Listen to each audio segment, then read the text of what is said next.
ជូនស្រីមុំស្ដាប់ហើយកុំយំអងលាត្រនំគ្មានថ្ងៃវិលឡើយ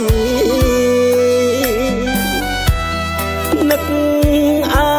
នុងាសាធ្លាប់គេងរួមខ្នើយបញ្ហាតូចមួយឲ្យយើងឃ្លាតឆ្ងាយបងផ្ញើកូនផងណាស្រស់ពីស័យបងគ្មាននិស្ស័យ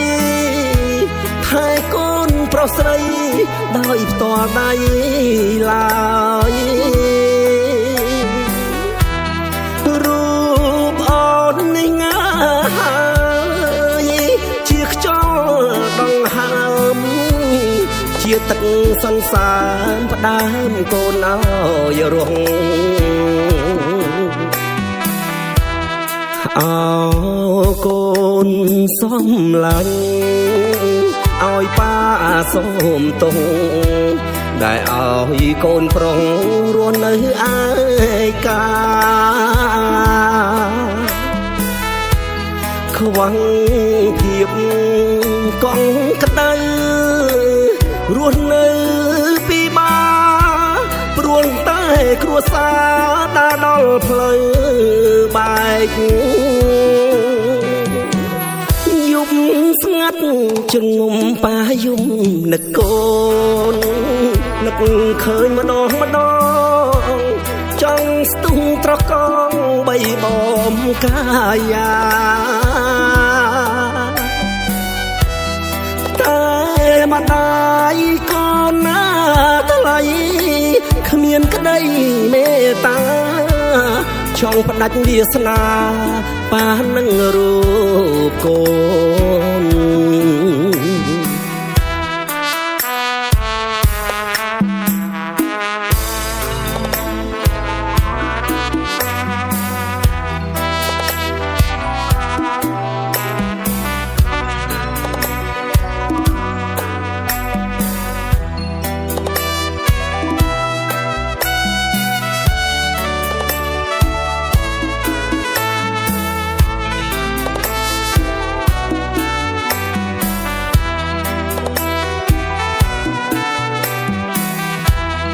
អោ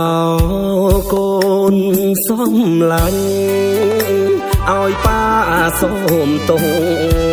ដែលឲ្យកូនប្រុសរស់នៅឯកាខ្វះភាព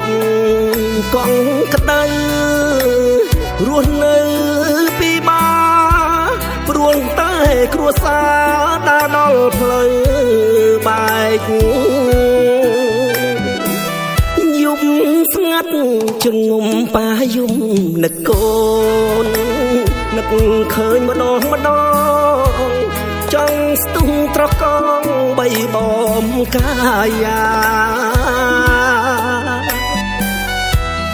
តែម្ដាយកូនណាថ្លៃ